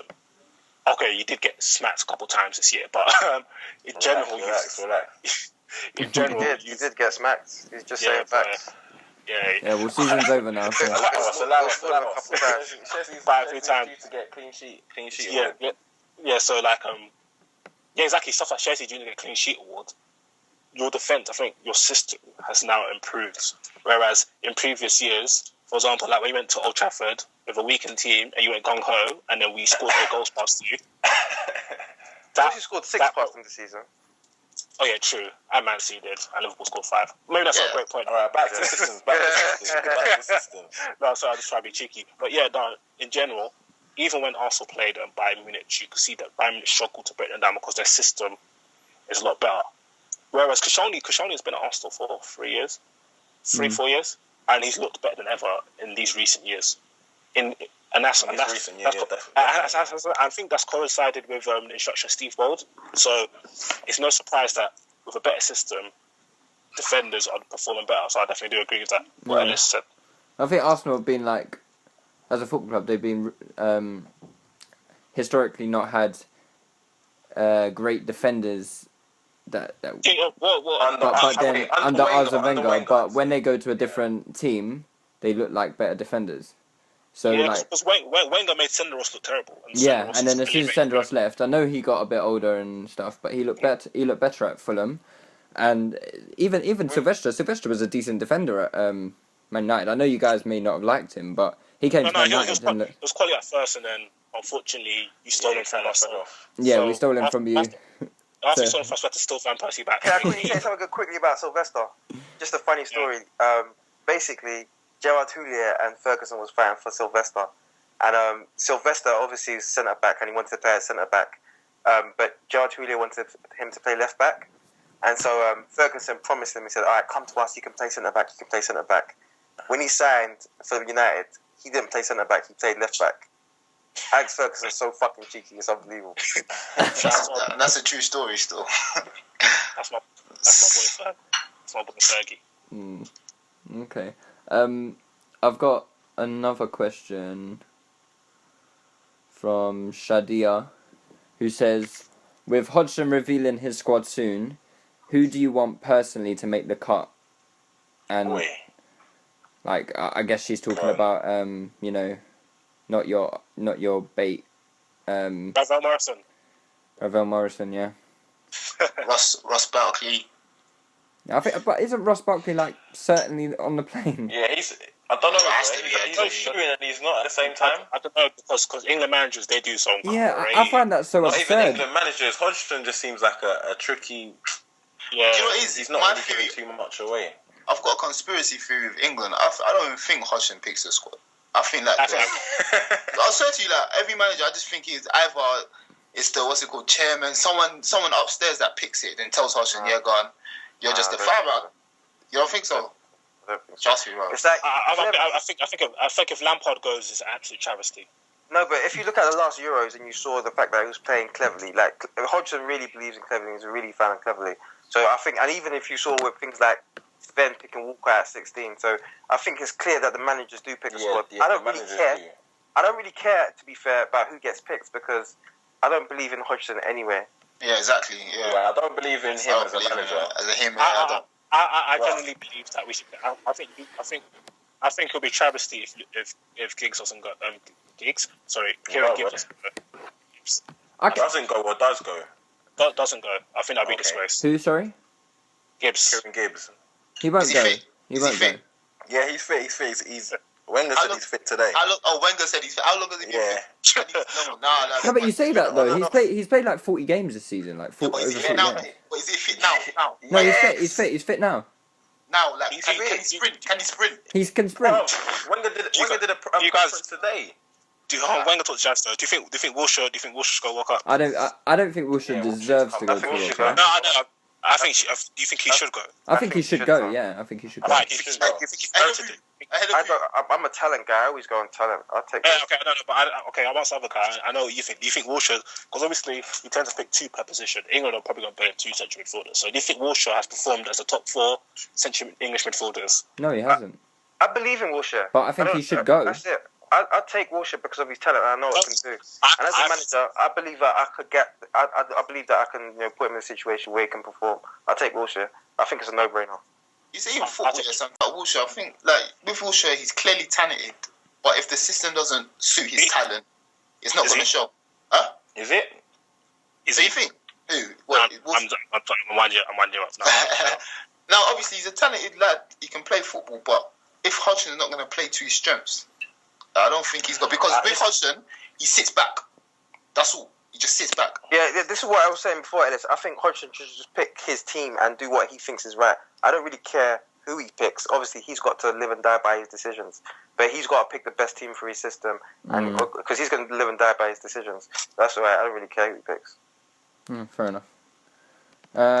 We'll do one more question. We got Daniel Zeus asks, who do you think will win the playoffs, and do you think they have, and what do they have to do? What do they have to do to stay up next season? Sorry, that was that. So I guess you talk about championship playoffs. Who's in the playoffs? Derby, Brighton. Yeah, Derby are beating Brighton at the moment. Well, and then QPR Wigan. Oh yeah, QPR are going to win because they've got an experienced manager. Wigan is a good team. I think QPR are going to come up, and to stay in the Premier League, bro, just defend for your life, man. Don't do nothing silly, bro. Yeah, I mean, I know we were talking about money earlier, but I mean, we've seen Cardiff go down. They spent quite a bit. Norwich went down. They spent quite a bit. And Fulham, Well, they just spent 13 million on a guy that didn't really do anything. So, I guess spending money isn't the be all and end all. Exactly, it's not the be all and end all. Arsenal fans will tell you otherwise. Sorry? No, but Arsenal fan just told us that it wasn't. So, but like I said, they'll change their mind next time they start losing again. It was the stadium's fault. What did Arsenal fans tell you? Sorry. Oh, about money. I remember having a debate about Wenger and Mourinho, and I was like, Mourinho's a money manager. Wenger had no money. Yeah, loads of Arsenal fans. It's the stadium's fault. It's the stadium's fault we lost to Birmingham. It's the stadium. Oh, fuck off. No one said that, man. It's the stadium's fault. It's I'll tell you what. It's the stadium's fault, isn't it? It's not the stadium. It is. Well, you're building a stadium. That's why you failed. We built a stadium, which is the reason we didn't spend. Hence why that's why we failed. Yeah. So like in Arsenal, we failed in your eyes. Yeah, we failed in your eyes. 8 knockout games in 16 years. It's because you're building a stadium. Because But you know what? I just want to add this quickly on that. The good thing is, it's complete rubbish because Real Madrid reached how many semi-finals in like the last 10 years, and they spend mountains. Who? Real Madrid. So you're saying Wenger fails? Oh, that's why you've not done this. But Real Madrid do the same thing. Yeah, Real Madrid failed as well. Real Madrid failed as well. They've vastly. They've spent. Yeah, but they still failed. Million times more money than Arsenal. Yeah, that's what we're saying. So failure isn't money. Success isn't necessarily tied to money, and failure again isn't tied to trophies. Yeah. What? Exactly. Thank you. Well, you agreed with it. There we go. Exclusively, Daniel has said that failure doesn't. It's true because it is true. It's all relative. But what I'm trying to say, it's relative to talent. I think if you've got a talented squad and you don't win trophies, that's why. And that is my. I don't think it's funny how it's not a failure that Arsenal didn't win the Champions League. Every year, Arsenal fans will tell us how good their squad is. As soon as they felt like, we haven't had the money to invest. That's true. And like Fabregas and Nasri, all these guys haven't been. The biggest irony of it all. At the beginning of the season, they've got the best squad. At the end of the season, nobody said we had the best squad. I don't remember anyone saying. I don't think any Arsenal fan said that we had the best squad. Who said we had the best squad? We just hear about all of these fantastic. Yeah, we said we have a good squad. I think who's the best in the league? And no, no one said that. I think the question to ask would be if Mourinho was in Wenger's position during the 8 years. You think in any of the seasons would he have won a trophy? Yes, definitely. He may have won the League Cup. He wouldn't have won the league. He would have won trophies. He would have won trophies. He may have won the League Cup, but he wouldn't have won the league. Exactly. Do you think? Will he have won a title? I think he could have won. I don't even care about League Cups. I really don't. He could have won the league. He could have won the league. He wouldn't have won the league. I don't know about the league, mate. He wouldn't have won the league. I don't know which year would he have won the league. He wouldn't have won the league. How many years have you guys been up there and it reaches March and you just start getting pumped? Like twice. Twice. Only twice. 2008, 2011. The only times we actually stayed close to the title race towards the end. Every other season we've been out of it by December. Yeah, exactly. Also, we've been out of it from the beginning. March is the month where you used to fall out of everything year upon year. No, but not the league. Not the league. The league used to be out of the league by that time. What I'm saying is, look, this is a team. Do you know how many players you've had?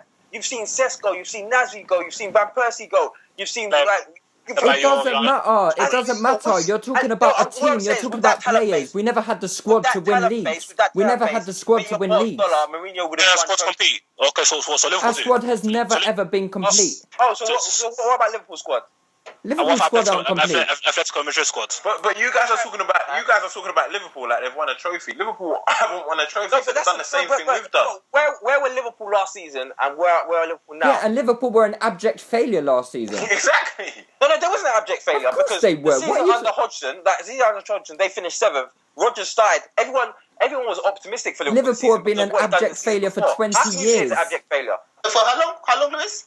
20 years. What makes us? So what have you been? More than 20 years. Okay, so what have you been then? What do you mean? What have we been? Well, because we haven't won the league. So what abject failure? When you put it into context, they won the Champions League. What are you talking about? What has Wenger won? Wenger has won 3 Premier League titles. How about that? 3 Premier League and in 16 years. 16 years. Yeah, in 16 years. This was Wenger. He won 3 Premier League titles in 8 years. This was Wenger's best opportunity to win a title. You've been in the job for 18 years. Yeah, you've been in the job for 18 years.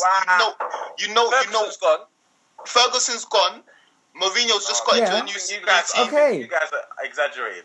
No, this was to win the title, to win a trophy, maybe. But Do you know that Michael Where are we favourites to win the title? Yeah, Michael Carrick's got more league titles than Arsene Wenger. What? So He's what? got So more titles what? than Gerrard. No. Those is your arguments point? are not really. Yeah, but Michael Carrick's won more league titles than Van Persie. What's the point? For not winning 20 years, that's failure. And And what you're saying is, in terms of titles, I don't think you can put 3 and 16. 3 and 16, you think that's a good... Do you know what? I don't think you can put the ball in I don't even Wenger's try court to at change all. Arsenal fans' mind. I love the fact that you're accepting of this failure. No. I'm fair. not accepting. He's actually no. I like the fact that I love I it. think Wenger's a moron in terms of not winning a trophy. Yeah. Since we've been at the Emirates, but saying he should have won the title, it's I just think it's going a ridiculous. bit It's too stupid. far. It's stupid Winning beyond the belief. Carling Cup, definitely 2011 is a failure. I can't say because It's ignorant. there's only one team that can win the title each Exactly. year. But I think exactly. But what I'm saying is, with the talent he's had, What he talent, hasn't done a good Daniel? enough You're job. talking about individual players. 100%. You're not talking about a squad. No, I'm talking about squads. No, you're I'm not talking about squads, because if you look at Arsenal's squads, it's never been good enough. I've seen that at the beginning of the season when people have been talking about who can win, and Arsenal fans for about 8 years ago. It's only like the last 4 seasons where Arsenal fans have been coming to season thinking we're not going to win. First 4 years of this drought, you thought you've had a good enough squad. Yeah, definitely. And the first, so don't even try that bullshit. Don't even try. When was the Invincible season? 2000 and what? 04. 2004. Okay, 2004. That was a great squad, right? 100. So why didn't you win the league in 2005, 6, and 7? You So saw 2005, no, you can't say that. 2005, we won the FA Cup. After 2005, we lost Vieira. Okay. And Vieira, Ashley that Cole. can't win the league. We lost Vieira and we lost Ashley Cole. Ashley Cole was your own doing because you could have. Bergkamp retired. Like, Bergkamp key retired. core players to our squad left. But you still had Cesc Fabregas, Reyes. No. Cesc Fabregas was 19 at the time. And he was You can't. actually. And he's been playing since he was 16. I just don't. I don't understand what you guys I are actually saying. probably don't understand. You expected us to win the title in those I don't years. expect anyone to win a title. Only one team can win a title. What I'm saying is, over a long stretch, this is the failure. It's not one season you haven't won. No, I'm saying over the stretch, Over the Wenger's stretch. been a failure. Yeah, He's definitely been a that's- failure we in can terms all of agree on that. trophies. In terms of trophies, but not in terms of the title. I don't think he could have. Okay, I don't think we could have positioned ourselves in any of But what I'm those years. saying- There is no not one one expects you season that to come Arsenal would have from- been expected to win the title. Huh? There's not one What about season Arsenal were expected to win the Okay, title. yeah, but Lewis, This season. all I'm saying is, No, Lewis, all I'm how saying can is, you say that? Who said Lewis, this season? Who said this season? Who expected Liverpool to compete for the league this season? Yeah, Oh, and yeah, who's gonna remember this competing? It's just the No, title that you you're remember. not answering my question. Who expected? No one expected them to Exactly. So compete all for of the this. title. but you could say the same thing about Arsenal teams. Who expected Arsenal to compete during? It doesn't matter that no one expects Arsenal to win it. What I'm saying is the fact that you haven't is a failure. But that's a lie. We did compete for the title. No, I'm not. No, I'm saying the fact that you haven't won is a failure. Yeah, Okay, definitely, what about definitely a What about failure. Europe? That's What about garbage. Europe? Why does Europe, why does Wenger's Wenger been a love getting failure. smacked? Why does Wenger love getting smacked up in Europe? Like, does he Compete, I don't- He's not as in good enough. Wenger's It's not good enough for the top level. Wenger's position in Europe, I probably don't We've understand. never been because good we were enough to getting win slapped. European Even when we Cup. had Invincibles, we were getting slapped. It didn't make sense. Wenger is a manager to get someone into a top 4 club. That's it.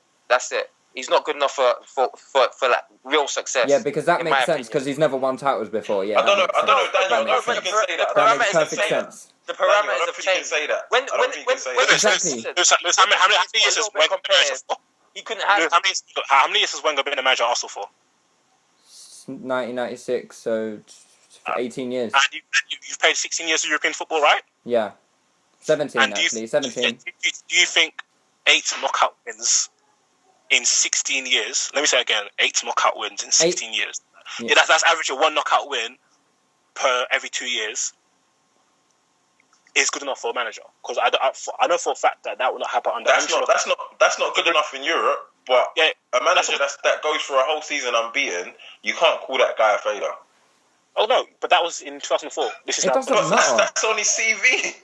Yeah, that's on his CV. But okay. So you're trying to say it don't matter because it's does because matter, it was it does 8 years matter. ago. Yeah, Yeah, but it doesn't like matter. Torres Yes, was hot in what? Torres was hot in 2007. What we're And that's saying the is- reason why he got a £50 million move. Yeah, but I know. But what I'm trying to say is Torres now. How do you rate Torres now? He's not the same Yeah, Torres. And what how we're do you talking about is rate Wenger. Don't Wenger- you can't Wenger compare showed Torres to after the Wenger. years. I'm sorry, you can't compare Torres to Wenger. Why can't I do That is Because ridiculous. both of them I will have not accept not that. the expectations that they previously set. Torres has got World Cup. Torres got World Cup though.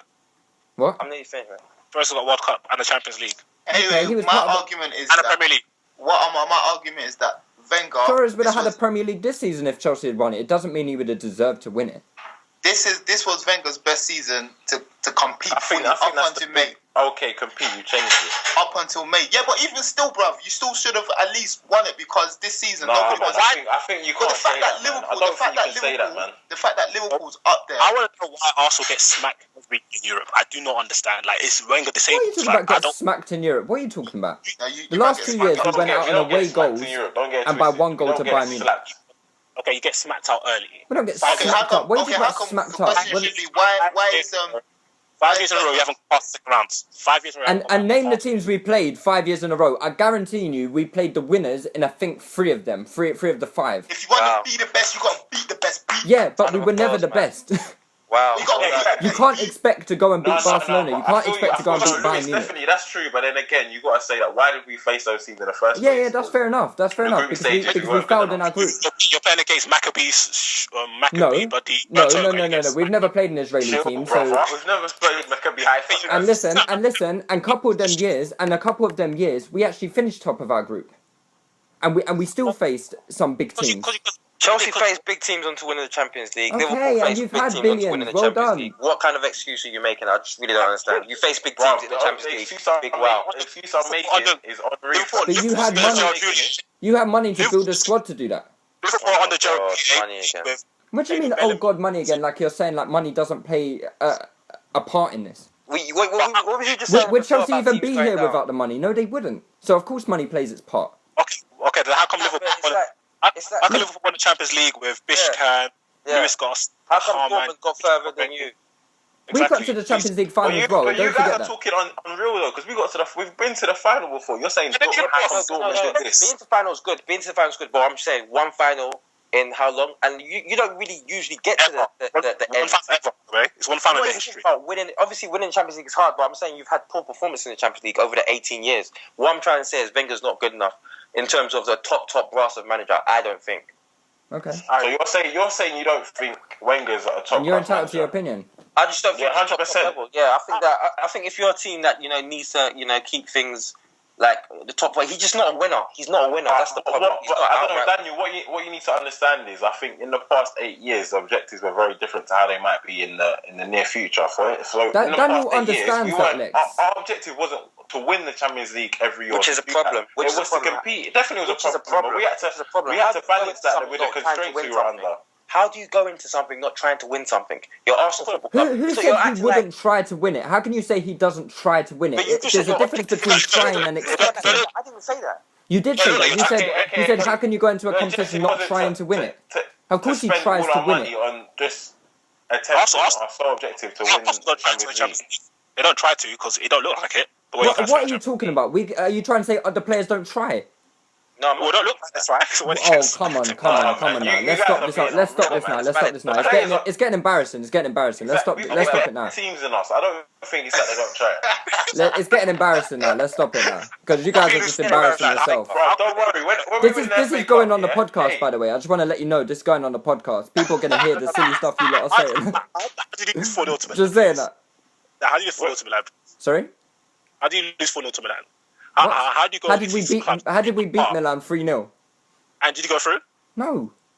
So if you had a decent performance in the away leg, you would have went through, right? Of course. I think you know what it is. Yeah, I think it's just easy to pick on Arsenal. You know.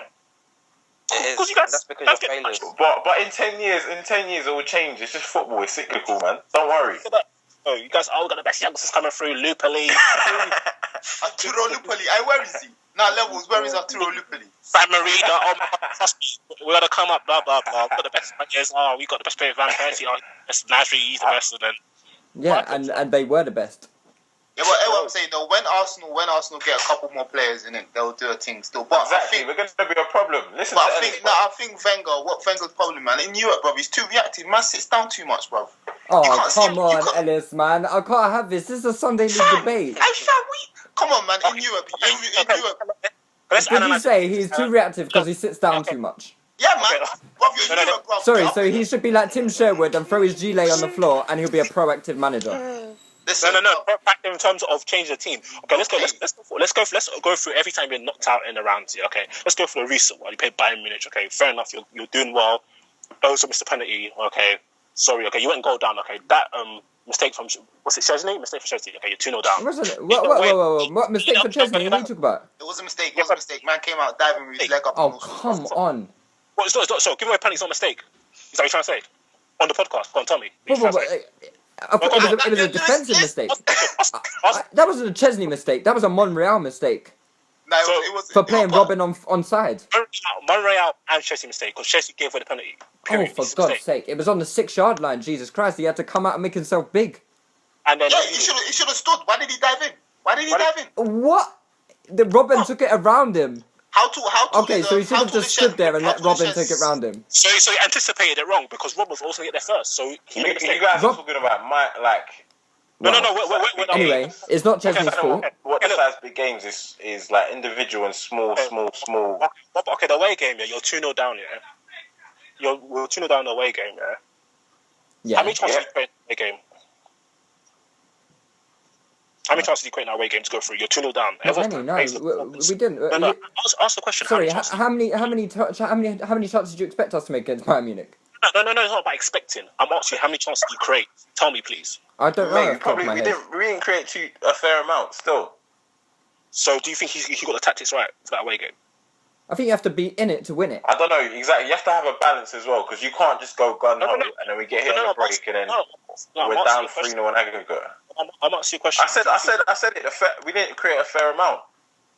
And whose responsibility is it for you to create a chance? Who is responsible? He's your manager. So many games here. So look at the big games in the Premier League.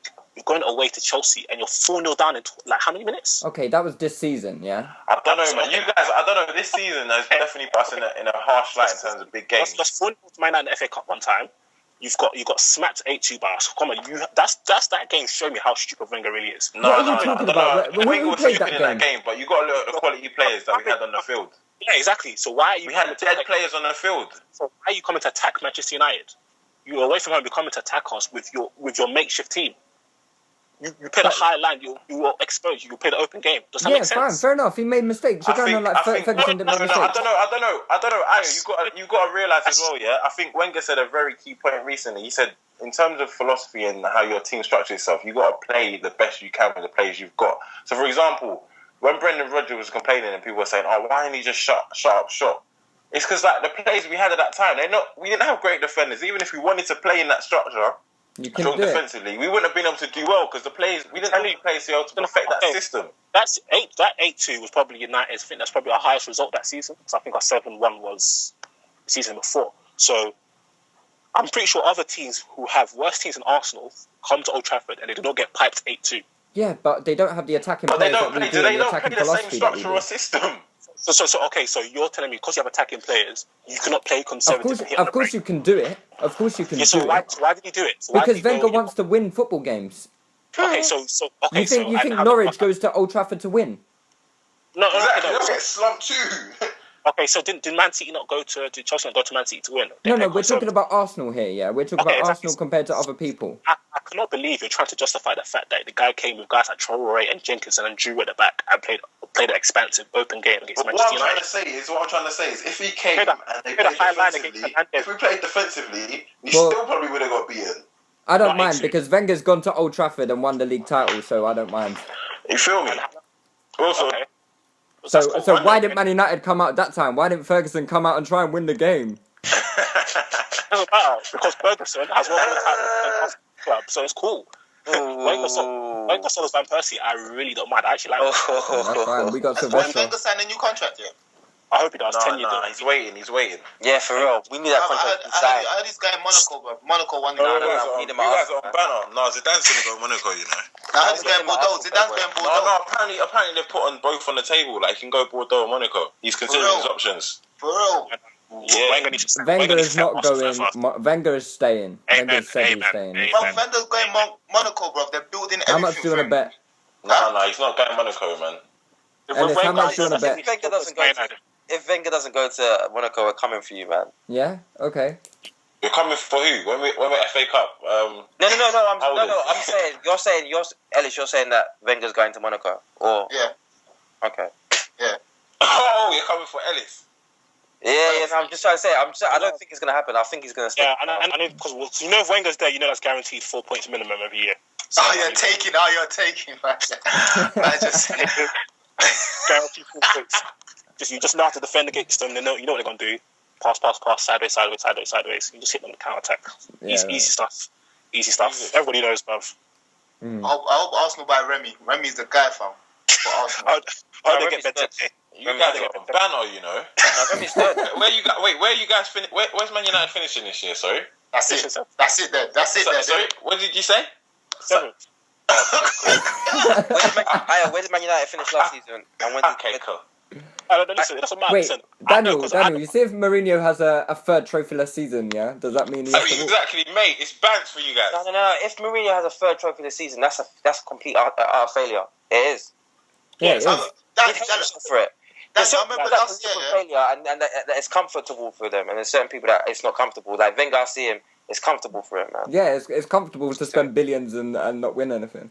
Wait, Dan, remember last year, me and you had a little back-to-back on Twitter. You told me that you didn't like Benitez because he didn't win that. I hate him. You didn't win trophies on a regular basis. Who? I'm thinking of last Benitez. No, I didn't say that. He did. What? I don't like Benitez because he didn't win trophies on a regular Yeah, he's not he wins trophies here and there. I like Mourinho, who's an actual winner, and he wins regularly. Yeah. Benitez, I swear, in the last 3 years, Benitez has won more trophies than what's his name? Than Mourinho, hasn't he? It doesn't matter.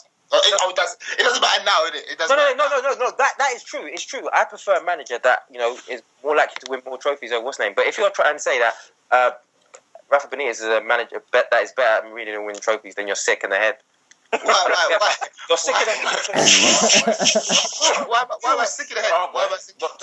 Because what I'm trying to say is, it's clear. Okay, but we'll see as the years goes on. This little moment, this little kind of subsection, you're saying that Rafa Benitez is more successful than, which is cool. No. We'll see. No, we'll see over the next stretch. We'll see over the next stretch, and who's the better manager. I prefer a manager that is more likely to win, and that's Mourinho over Rafa Benitez. We'll see who's right. Well, you could have won the league and the Champions League this season. You know that? Who? Chelsea.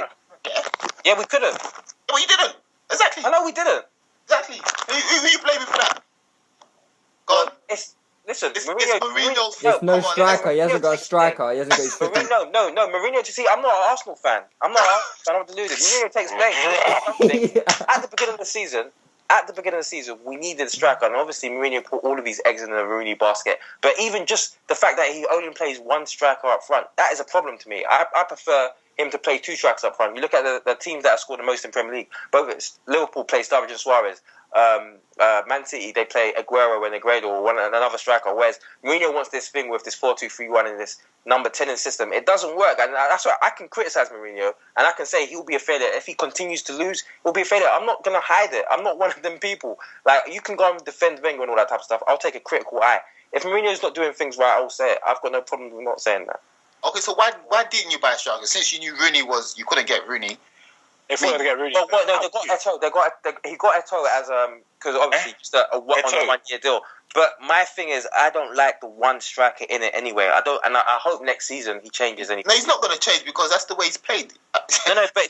Mourinho's actually changed. If you look at Porto, he played a diamond. Then he came to Chelsea, tried a diamond, but it didn't work. He changed to the 4-3-3. Then he stayed at Chelsea playing the 4-3-3. Went to Inter Milan, played the 4-3-3, and then he went to played the 4-2-3-1. And again, he's changed here. So he has changed. So to say Mourinho doesn't change, he does change, and I hope. I'm not saying it's going to happen. I disagree with him, and I think that if he did play striker, I can't believe Chelsea thought they were Arsenal want to sell you one of our best players. You know, who? I can't believe Chelsea. You actually thought want to sell your best players.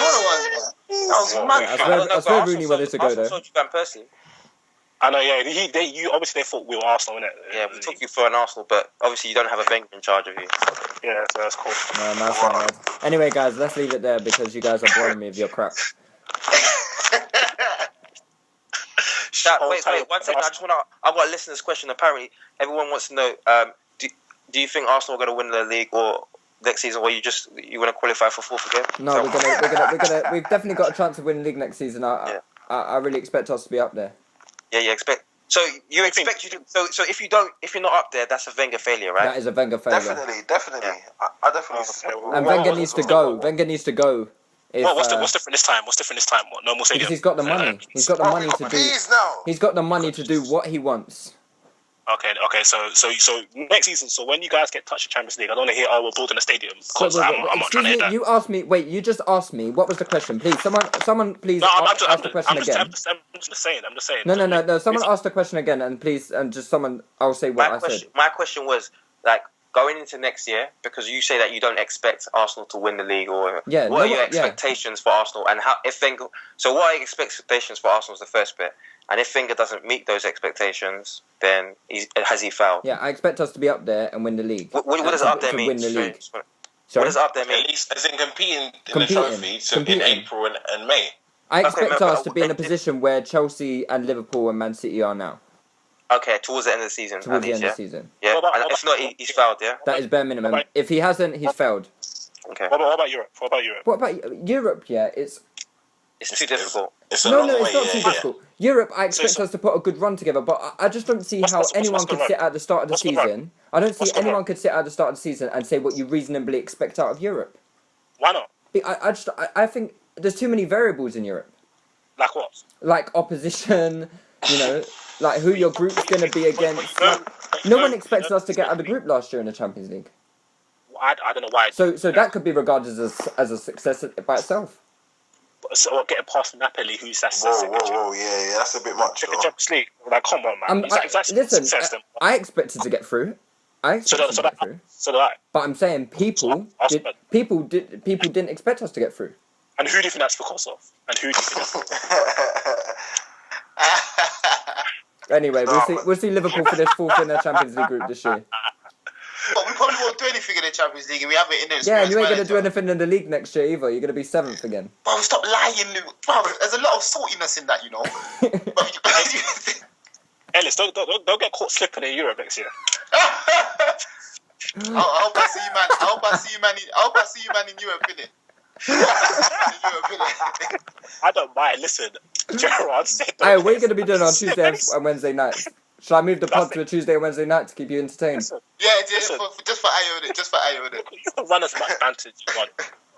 If Man United don't enter Europe for the next 10 years, you're not going to catch us in terms of trophies, because you are that trash, especially with Wenger in charge. So it's cool. All right, then. I don't want you so excited to get into the Champions League. Would you still support Man United in 10 years at a time, or are you going to take up NFL, or are you going to take up golf? When Arsenal fans, there's a good ice hockey team, that I should recommend you to support. When Arsenal fans are stuck, they go for art. But you're from London, right? You support this team, so thank you for giving me that moral victory. It's cool. Okay. We could talk. That is true, though. You are from London. I don't understand why you're. Yeah, who understands? It's a glory hunter mentality. Who told you I was born in Manchester? Who told you I wasn't? What part of Manchester? Was you? Yeah, I was born in Ferguson's car. No. But quick. I don't personally believe in that point. The reason why. Of course you wouldn't, because you support Man United. Yeah, no, but you don't know why. You don't know why I support Man United. Yeah, you told me why you support Man United. I support Man United in the season Arsenal won a double.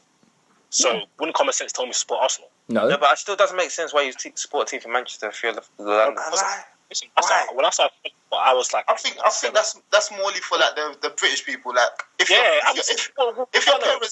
parents just came from Nigeria, like 1992. Ellis, you're just a second generation glory hunter. No, that's what Liverpool.